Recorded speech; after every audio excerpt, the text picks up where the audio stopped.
or someone you know been affected by mental health or substance use disorder? Well, you are not alone. Welcome to the podcast, Riverfront Talks, Substance Matters. I am Tiffany Moore, the coordinator for the Beaufort County 360 Behavioral Health Task Force. We're going to sit down and have some in-depth conversations with individuals who may have struggled themselves with mental health or substance use disorder, or perhaps know someone who has struggled. Either way, we're going to have some inspiration, motivation, and maybe even some tearjerkers. Welcome to the podcast, Riverfront Talks, Substance Matters. Welcome back to Riverfront Talks, Substance Matters. We are back for part 2 with Adam and Jamie of Hope Mission of Coastal Carolina. We are continuing with Jamie's journey. He had just began telling us a little bit about his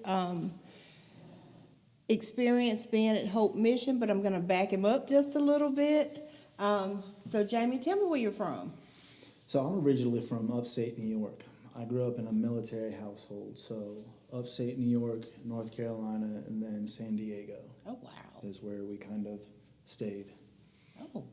So I grew up for probably elementary school and then through middle school in North Carolina. We moved down here when I was 2 years old, I believe. I used to go up to New York every summer, visit my grandparents and the extended family. When I got into high school, I spent a year in North Carolina, and then I ended up going to San Diego for the rest of my high school career. And then in 2008, when I graduated high school, we moved back to New York, so I started going to college there.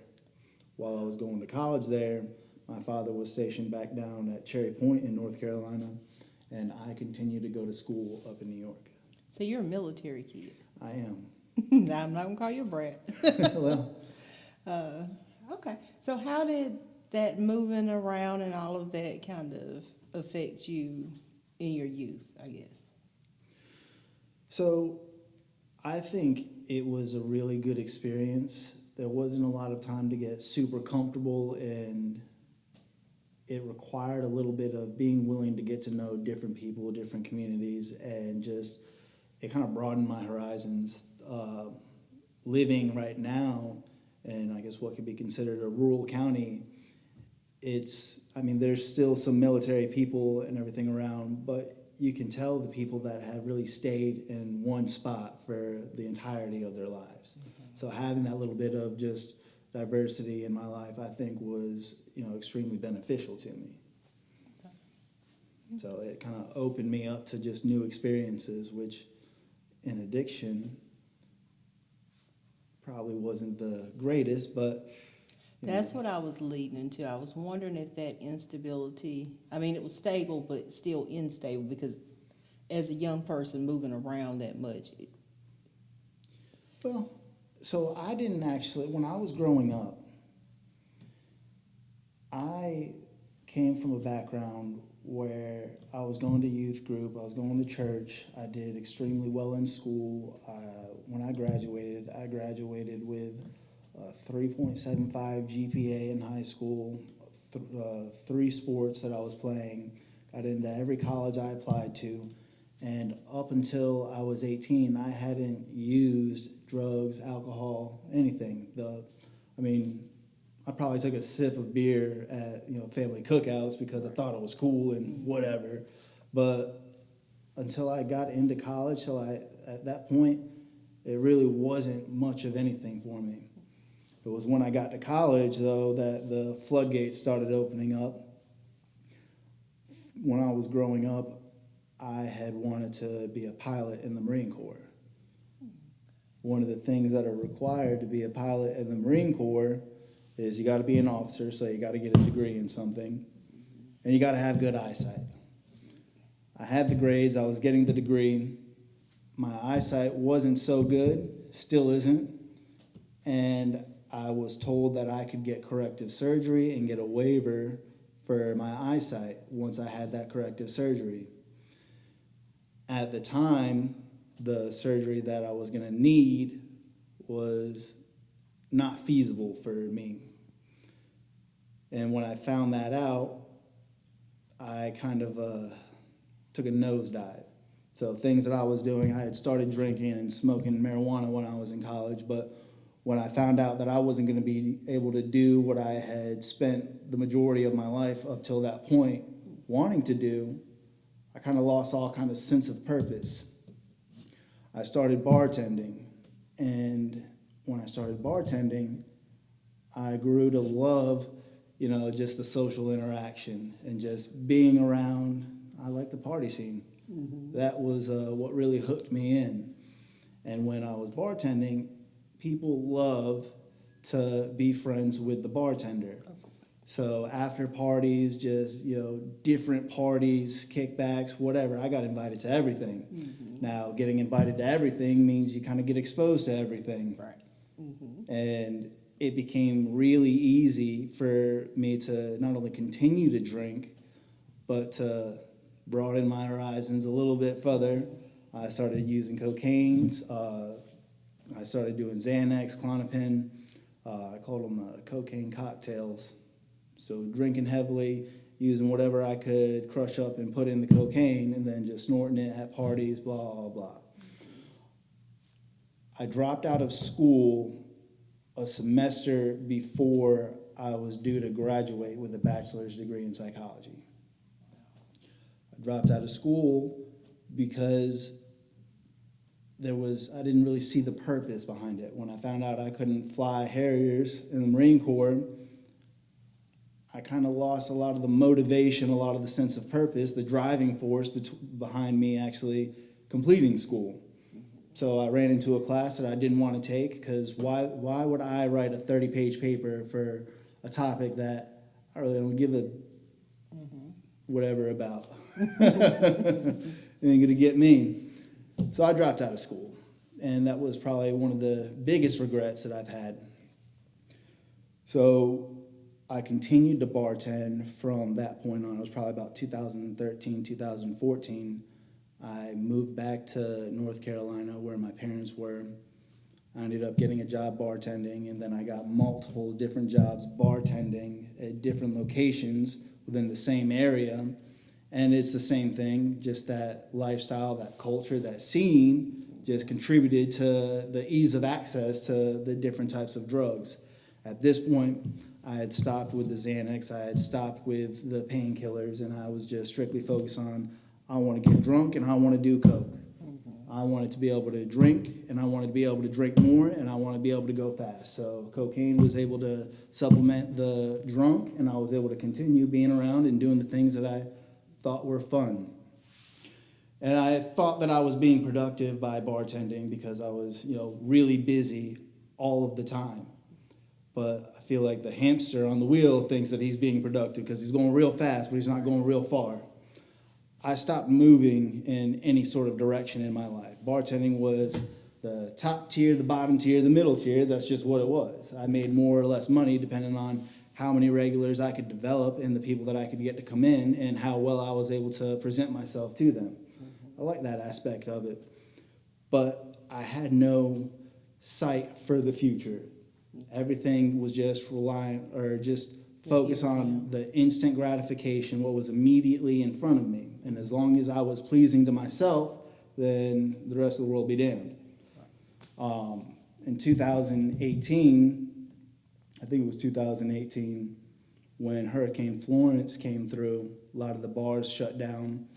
And it was about that point, I switched from heavily using cocaine and alcohol to starting to use crystal meth. When I started to use crystal meth, I thought that I had found the world's hidden gem. What made you make that change? Availability and price tags. Okay. So meth was typically a lot cheaper, lasted a lot longer, and it just, to me, seemed more fiscally responsible.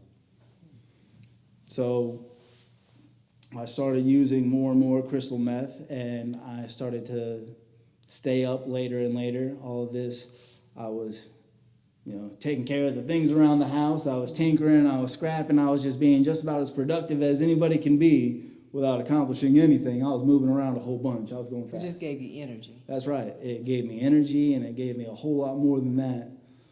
So that was probably so that was 2018 when I started using it, and I continued to use it for the next 3 or 4 years up until I went to jail September 16th of 2022. What'd you go to jail for? Oof. So I went to jail for intimidating a witness, for assault with a deadly weapon, and second-degree kidnapping. That wasn't the first set of charges that I had had. Prior to that, throughout that 15-year, 13-year period, I had accrued several different DWIs, which I was able to pay enough money to a lawyer and, get them dismissed. Public fighting, assault on an officer, a couple different times, resisting arrest, all the things that go with it. And then in 2020, I was arrested for selling cocaine. I had acquired about 11 different felony charges, all of them possession with intent to manufacture, sell, deliver, and then all the other charges that go along with that. And then the oddball out was maintaining a dwelling. At the time, I felt fortunate that all of those charges got dismissed because the arresting officer got into his own little bit of trouble. So I skated by on those and then continued to live in this lifestyle where I was, the focus is the drugs, whereas most, communities are focused and they have, morals like, honesty, integrity, character, blah, blah, blah. Something fun, something wholesome, productive, and healthy. Whereas a lifestyle where the focus is drugs, it comes and it goes really quickly. It's really nice up front and then really bad on the back end. So I ended up going to jail in September. My mom, I had an active warrant for a court case that I had missed probably a month or two prior to that. And my mom called the cops and told them where I was at while I was out working. And I was furious. What do you think made your mom at that point just turn you in? Like, was she I was fed being up a or giant jerk. I wasn't being very nice.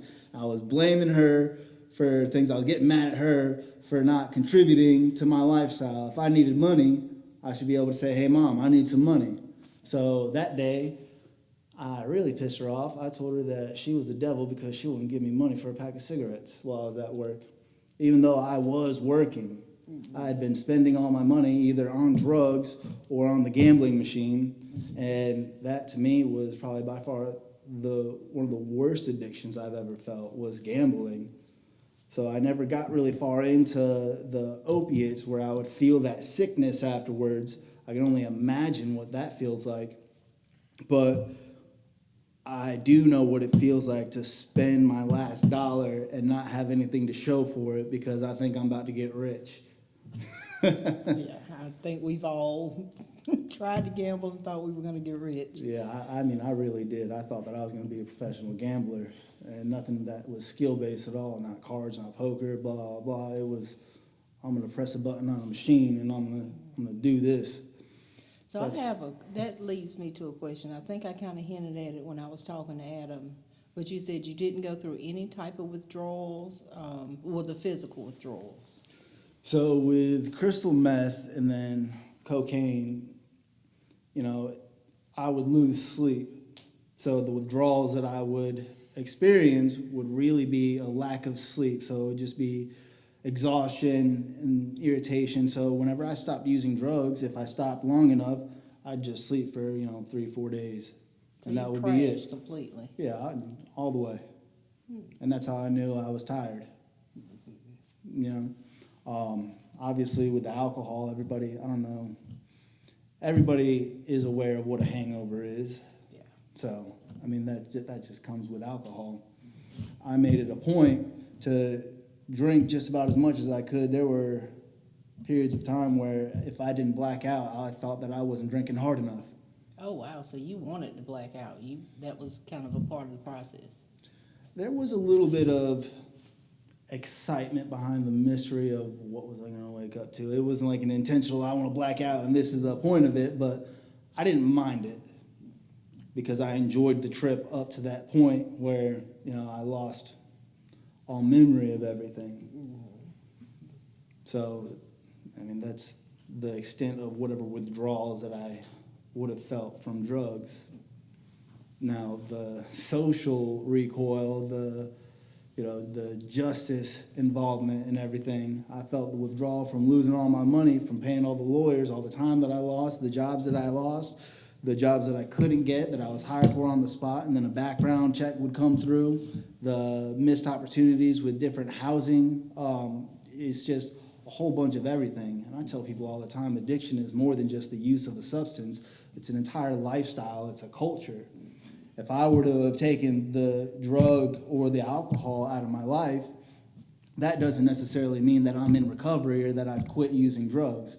When I went to jail, I stopped smoking, not because I had intentionally quit smoking, but because I didn't have access to cigarettes. But just as soon as I went to jail, even though I had been in there for 3-4 months, I picked up a cigarette, and it was just like nothing had ever changed. So, yeah, when I was in there, it didn't affect me so bad. I didn't feel the need to, moan and groan and cry, no cigarettes any more than the usual. I didn't feel anything about it because I knew that I just didn't have access to it, but I hadn't quit smoking. Same thing with all the different drugs. I didn't quit the drugs. Not having them isn't the same as quitting them. Right. Not using them isn't the same as being in recovery, because recovery addresses everything else that has been affected by those drugs, by those substances. So for me, going to jail and losing everything that I had during that short period of time, my vehicle was stolen, it was involved in a hit and run, and I had to deal with that when I got out of jail. I was living out back in a shed of a trailer in a trailer park while I was in jail. The people that I thought were my boys, my friends, ride or dies, went through and took everything that belonged to me except for, the few books that I still had. I thought that was ironic, but, everything was taken, and it just kind of struck me. I was helpless. I was literally powerless. So the first step is admitting that we were powerless over our addiction. And what I experienced while I was in jail was that ha-ha moment was, I am powerless. There is not a damn thing that I can do to regain my vehicle, to regain my things, to just recover what I've lost. So I started talking to my mom. I apologized to her for everything that I had put her through, and I said, look, I need a reset. I can't go back in time and change everything, but I can change everything moving forward. So I had asked her to help me get into the Hope Recovery Homes, now known as Hope Mission of Coastal Carolina. Was that the first recovery treatment center you gone to? No, I went to Wilmington Treatment Center for 21 days when I was 21. Then I traded whatever little chip that I got from there for a beer the very next day that I got out. So that was, it was just ready. Yeah, I wasn't ready. I didn't want it. They didn't have what I was looking for. Because I didn't think that I fit the description of what somebody with a problem looked like. And we'll fast forward to when I got into Hope Mission, I started to recognize through the use of peer supports and the people that were running the program, the people that I was in the program with, that addiction isn't just that stereotypical image that, the media presents. Like when I used to think of what an addict looks like, it was just raggedy clothes, tattoos all over, cuts, scratches, boils, just sunken in eyes, hair chunks missing. I ain't got to worry about that because I'm bald, but but I didn't fit that. And if saying that I needed help meant that I admitted that I had to look like that, then there was no way. There was always something worse that I could be doing. And if I wasn't doing that something worse, then I didn't have a problem. And I just kept moving the goalpost. I would never use meth. I would never use Percocets, blah, blah, until I did. And then the next thing is I would never inject. You know, you just keep moving the goalpost. Especially, you know, that's the problem with the stigma of addiction, is it creates a barrier for people to enter into recovery. Because if I have to admit that I look like that and I have those problems, well, then that ain't me. So I'm not stepping through that door. When I got into Hope Mission, the people that welcomed me and started working with me were people that, in my mind, were very well put together, well adjusted, had wholesome families, and just good things to say. They had vehicles, they had places to live, they had jobs that they went to every day. We got volunteers that come from just different businesses to just volunteer and run classes. It was an eye-opener, like the second eye-opener that I had. They have all these different meetings. It usually starts with a letter and then ends in an A, N-A, S-A, M-A, blah, blah, blah, blah. But every single one of those ends in anonymous. And what I didn't quite grasp at that time was that anonymous didn't just mean that they didn't know who I was. Anonymous meant that anybody could fit that picture. Anybody could fit that role. So when I got there, I started to just really reflect on what I did to land me in jail, what I did to put me in the very first treatment center that I went to, in Wilmington Treatment Center, what I did to earn all those different DWIs. Oh yeah, if the cop hadn't pulled me over, yeah, but if I hadn't drank that first beer, if I hadn't gotten behind the wheel, if I hadn't... took accountability at this point. Right, because I had to. Mm-hmm. If I hadn't taken responsibility and accountability for the decisions that I made, then I wouldn't have changed my behaviors and my thoughts and everything else to get me to where I am now. So I went through the Hope Mission program. I took advantage of the different opportunities that they had available. I graduated in June of 2023. I started a human services degree at the community college that fall. I became a certified peer support specialist. I became a house manager. I became a program development officer, chief development officer within the program, kind of working on the curriculum and everything, building it up. And then a few months ago, I became the director of recovery services. So since that point in time, I've been working on the degree. I graduated with an associate's in May, and I was accepted into Lees McRae to finish a bachelor's. I'm planning on going all the way through to finish a master's. And even though I've accomplished all this, there's still the remnants of my addictive lifestyle. So what my dream was, my new dream, was to become a licensed clinical social worker. I was going to go to Carteret Community College. I was going to get the 2-year degree from there, and I was going to transfer to UNC Wilmington, and then I was going to finish their master's program. Right now, because of my charges, they're pending, I have no chance of becoming a clinical social worker because of the nature of what I've been charged with. Right now, because of my previous charges and what I have pending, I was denied from going to UNCW because of my background, which I get it. If I were looking at me on paper, I wouldn't want that person, on campus or to be in any way associated because it looks awful. But the reality of it is that was a past, and that I've experienced a change in my life, a spiritual awakening. And that's probably the most powerful thing about the Hope Mission program is we utilize peer supports that have had their own spiritual awakenings, the recovery where it's just fueled by faith. You can give anybody a tool, and depending on your perspective, you can either use it for good or you can use it for evil. I tell people, you give me a hammer, I could use it to destroy or I could use it to build. What's going to keep me from using it, for whatever purpose it is that I'm feeling at the moment, if I'm using it based off of whatever emotions I'm feeling. So if I get mad, I'm going to use it to break something. If I'm feeling pretty good that day and I'm feeling productive, I might go build a birdhouse or something. The spirituality behind it, the faith, the morals, is what's going to keep me from intellectualizing how to get away with doing something disgusting with a tool. Because a tool is nothing but a tool. You can use it for whatever you want. So we believe that faith fuels recovery. We provide all the tools, and we provide an environment for people to develop that faith and grow with and the walk with their higher power, so they can use those tools for what those tools are meant to be used for, so they can help themselves. I'm going to ask you a question. Both of y'all touched on the faith-based side of Hope Mission. Absolutely. But let me ask you, and I'm playing devil's advocate here, solely doing that, because this is probably the least I've talked in any podcast, but I kind of got sucked into y'all's stories and wanted you to be able to tell it.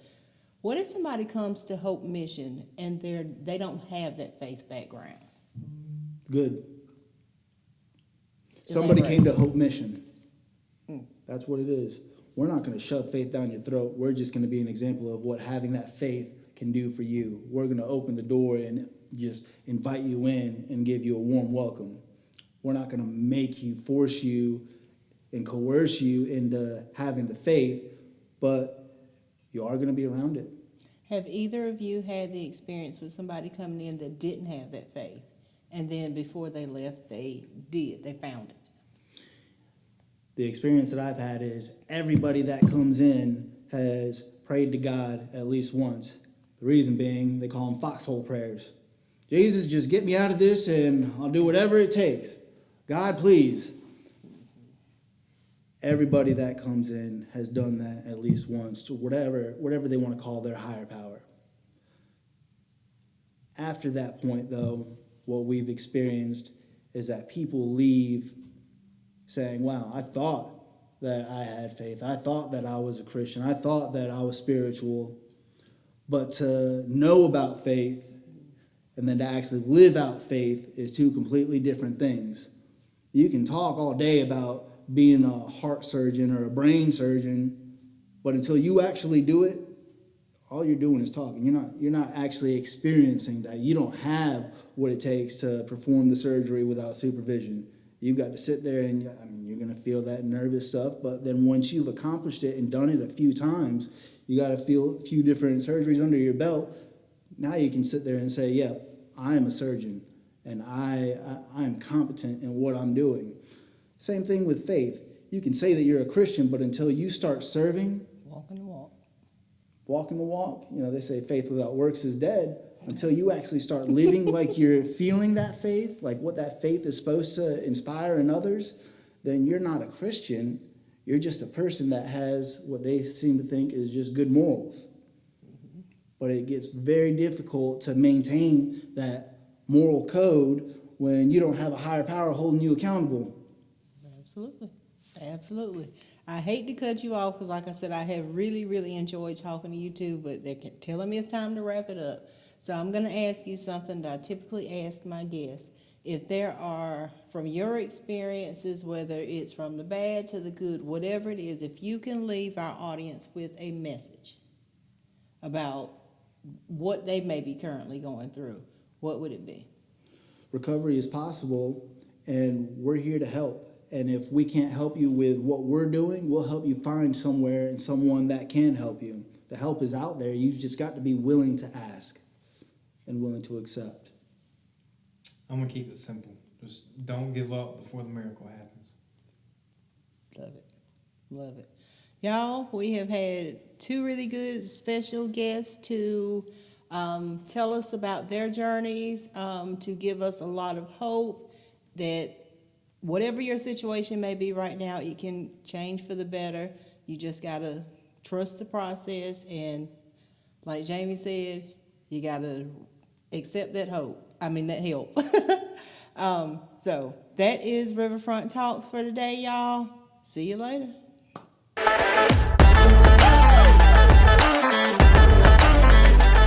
Thank you all for joining us for this episode of Riverfront Talks Substance Matters. If you are from the Beaufort County area and know someone who is suffering from mental health and substance use disorder and may be looking for resources, my information is below in the description. We also would like your feedback to gather input about today's episode. Please also complete the short survey listed in the description. A special thank you to our sponsors, ECU Health Beaufort Hospital and KB Reynolds Charitable Trust. Like, share, and subscribe. See you later.